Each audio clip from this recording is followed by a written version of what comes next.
नमस्कार साथियों, आर्केडा 61 में आपका स्वागत है। दोस्तों, जैसा कि हम बात कर रहे थे समास पर। दोस्तों, समास की अगर बात करें, समास उसे कहते हैं, सार्थक शब्दों के मेल को समास कहते हैं। इसमें दोस्तों आप लोगों को बताया गया समास के कितने भेद होते हैं, समास के कितने भेद होते हैं, उदाहरण सहित इस पर हम चर्चा कर रहे थे। दोस्तों, समास के जो बात कर समास के 6 भेद होते हैं, आप लोगों को पिछली क्लास में बताया।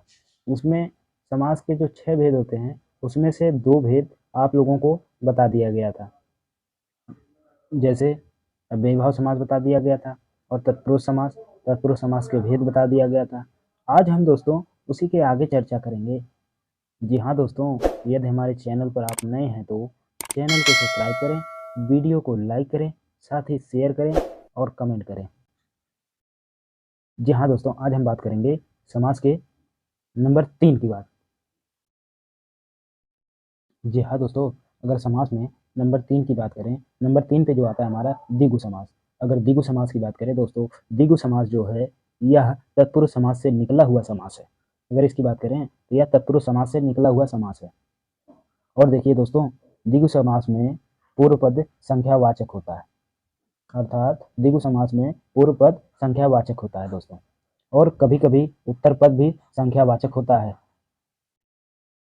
और कभी कभी उत्तर पद भी संख्यावाचक होता हुआ देखा जा सकता है दोस्तों।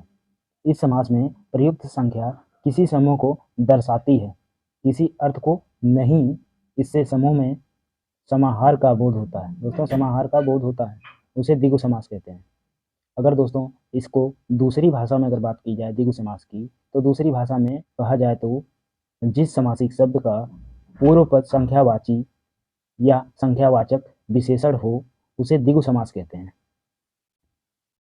इससे समूह समूह का समाहार होता है दोस्तों, समाहार का बोध होता है।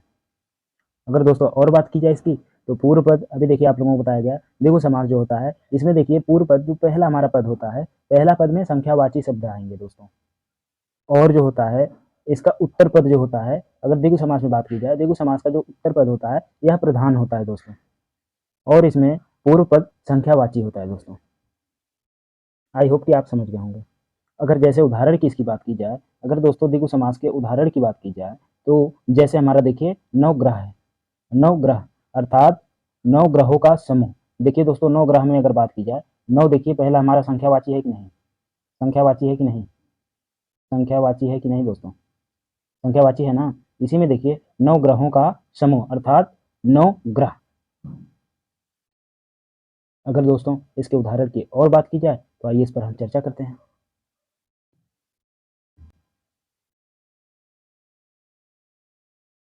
जैसे दोस्तों देखिए त्रिवेणी, त्रिवेणी में देखिए यहाँ पे त्रि है ना, देखिए संख्यावाची आया कि नहीं, त्रि अर्थात 3।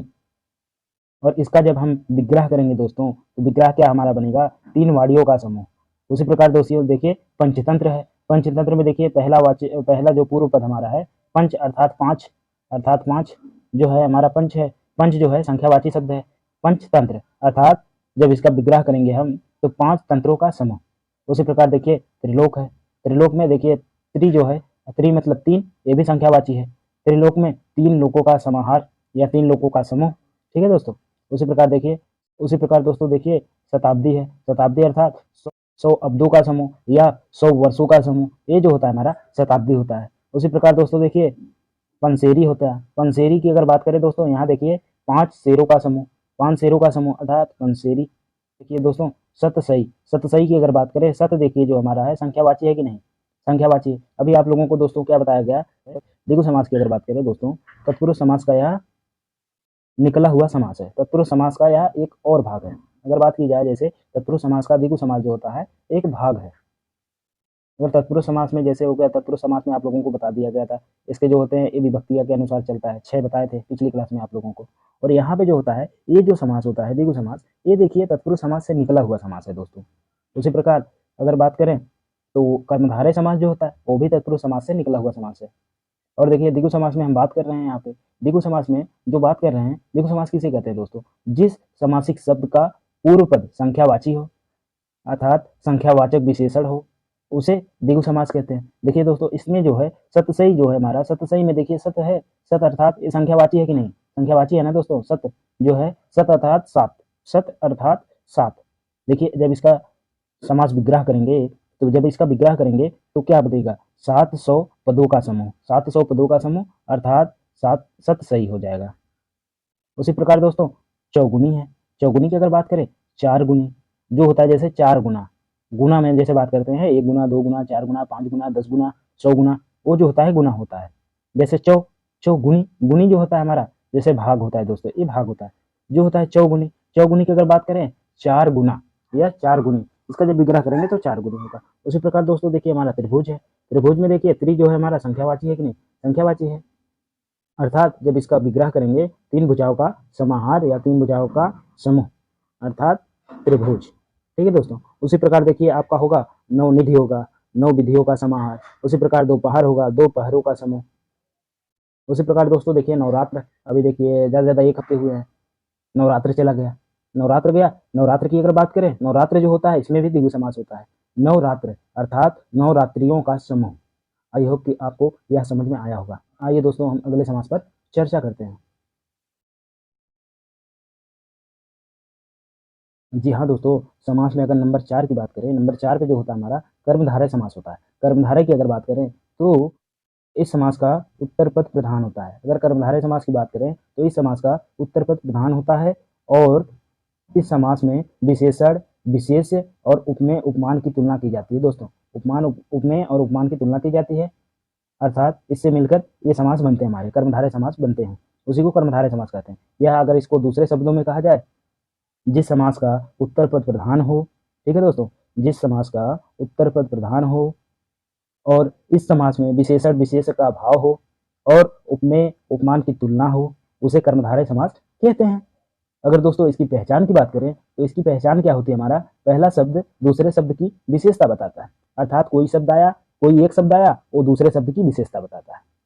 और दोस्तों इसमें जो होता है कर्मधारय समास में अगर बात करें मुख्य तत्वों की, अगर मुख्य तत्व जो है, इसके मुख्य तत्व अगर पकड़ लेंगे आप, तो अगर आपको कोई शब्द मिल गया उसमें समास बताना हो, अगर कर्मधारय समास से होगा तुरंत बता देंगे कि ये कर्मधारय समास है। देखिए दोस्तों जैसे हमारा इसमें जो होता है मुख्य तत्व होता है उत्तर पद प्रधान होता है। उत्तर पद मतलब पूर्व पद जो होता है, जैसे चरण कमल में देखिए, चरण कमल में देखिए ये जो है हमारा चरण जो है हमारा दोस्तों, चरण जो है, चरण की अगर बात करें, चरण जो हमारा पूर्व पद होता है, कमल जो है उत्तर पद है।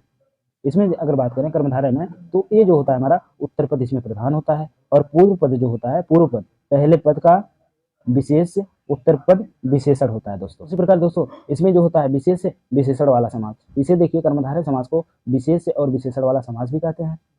और इसकी और बात करें कर्मधारय समास की, तो कर्मधारय समास जो होता है हमारा तत्पुरुष समास से निकला हुआ समास है दोस्तों। आई होप कि आपको समझ में आया कर्मधारय समास किसे कहते हैं। जी हाँ दोस्तों, अगर कर्मधारय समास में देखिए उपमेय और उपमान आता है।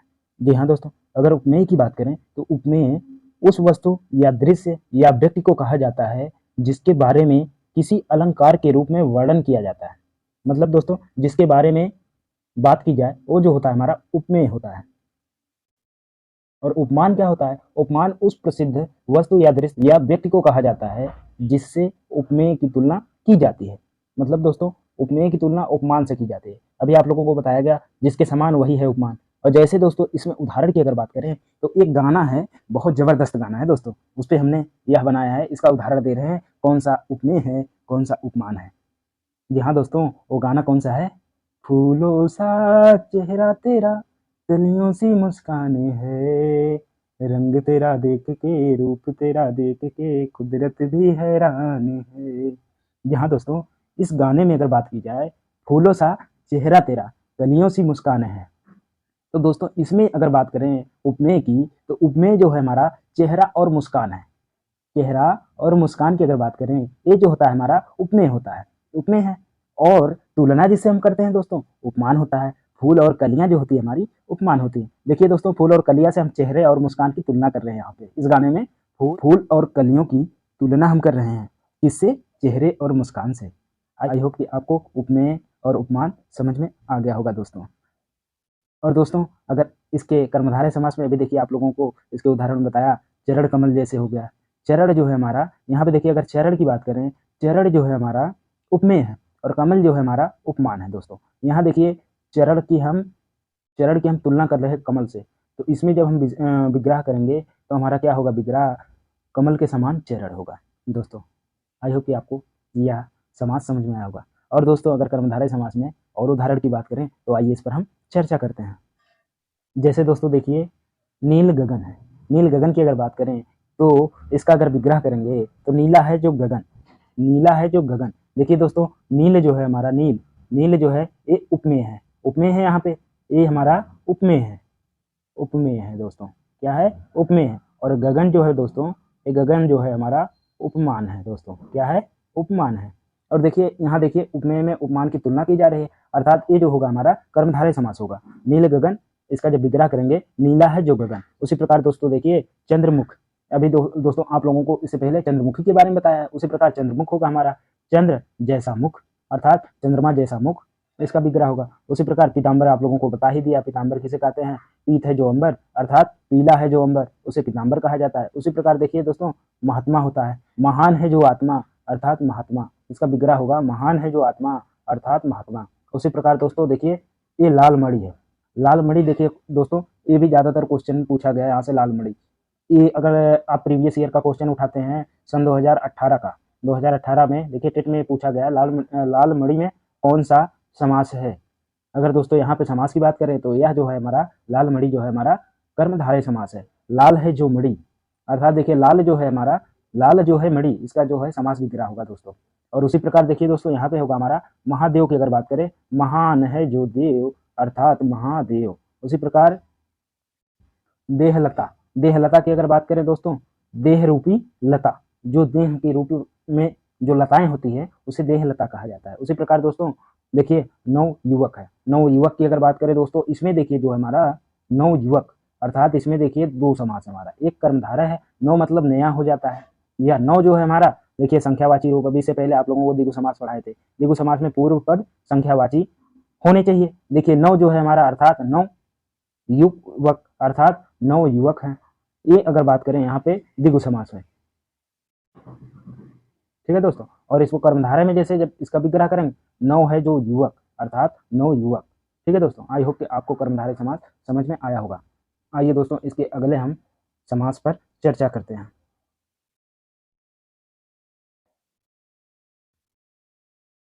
समास में नंबर 5 की बात करें, नंबर 5 का जो होता है हमारा द्वंद्व समास होता है। द्वंद्व समास में अगर बात करें तो इस समास में दोनों पद प्रधान होते हैं। जी हाँ दोस्तों, इस समास में दोनों पद प्रधान होते हैं, इसमें किसी भी पद का गौड़ नहीं होता है, इसमें कोई भी गौड़ नहीं होता है दोस्तों। ये दोनों पद एक दूसरे पद के विलोम होते हैं दोस्तों, लेकिन ये हमेशा नहीं होता है, लेकिन यह हमेशा नहीं होता है विलोम। एक देखिए जैसे हो गया रातों, रात दिन हो गया, ठीक है, रात का देखिए इसमें विलोम दिन होता है दोस्तों, दिन होता है कि नहीं। ये जब इसका समास करेंगे हम द्वंद्व समास में जब करेंगे तो ये कंफर्म नहीं है कि हमेशा विलोम होगा, इसके भाई समानार्थी भी हो सकता है, द्वंद्व समास में समानार्थी भी हो सकता है। उसी प्रकार दोस्तों इसमें जो होता है हमेशा विलोम नहीं होता है, विलोम कुछ ही शब्दों का होगा।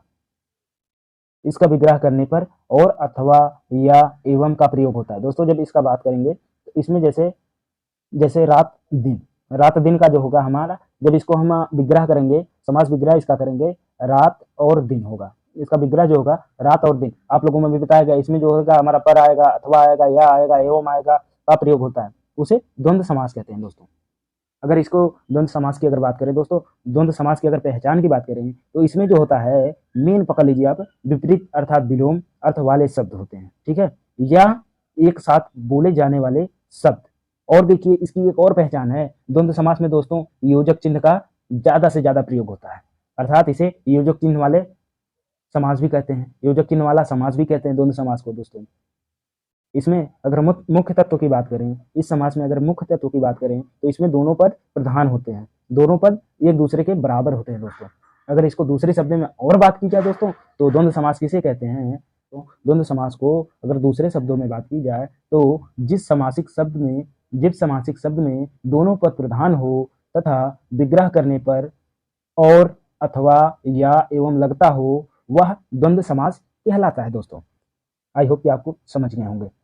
जैसे द्वंद्व समास के अगर उदाहरण की दोस्तों बात की जाए, उदाहरण में जैसे जलवायु, जलवायु में जब हम विग्रह करेंगे, जलवायु का जब हम समास विग्रह करेंगे दोस्तों तो क्या होगा, जल और वायु होगा। देखिए दोस्तों यहाँ पे और आया कि नहीं, अभी आप लोगों को बताया गया विग्रह करने पर और, अथवा, या, एवं का प्रयोग होता है। देखिए दोस्तों, जब विग्रह हम करें, जल और वायु आया कि नहीं, और आया कि नहीं, यहाँ से भी आप पकड़ सकते हैं, और, या, एवं, अथवा जो बीच में आ जाए विग्रह करने पर वो हमारा द्वंद्व समास हो जाएगा।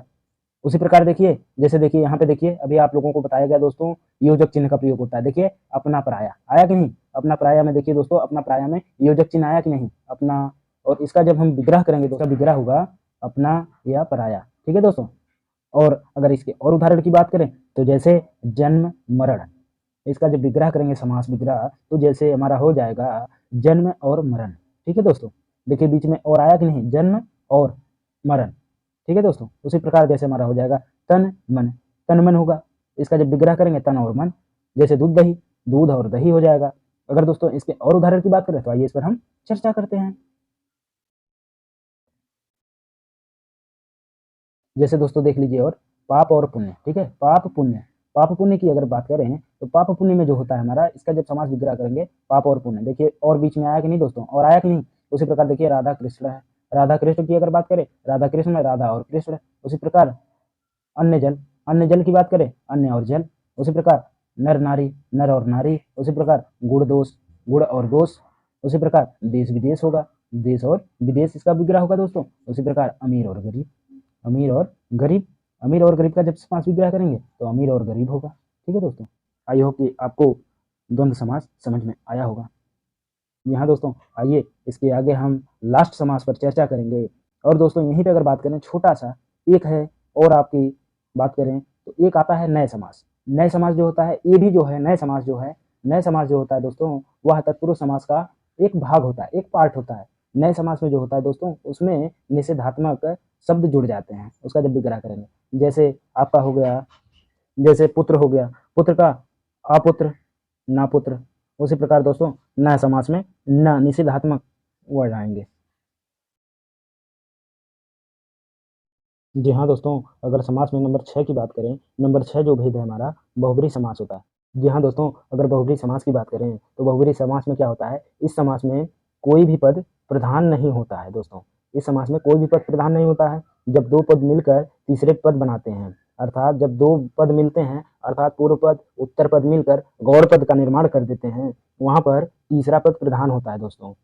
और उसी को कहेंगे हम बहुब्रीहि समास कहते हैं।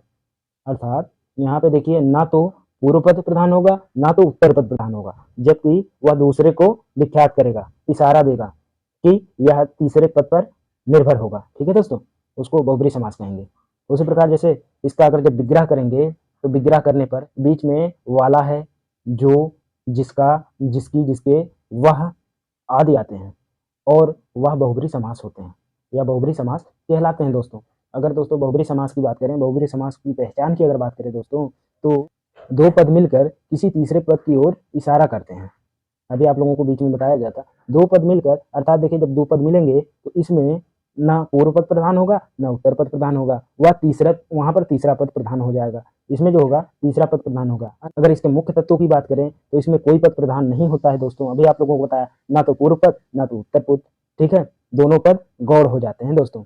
और इसमें जो होता है तीसरा पद प्रधान होता है। बहुब्रीहि समास की अगर बात करें तो बहुब्रीहि समास जो होता है दोस्तों, उसमें कोई पद प्रधान नहीं होता है, दोनों पद गौड़ होते हैं दोस्तों।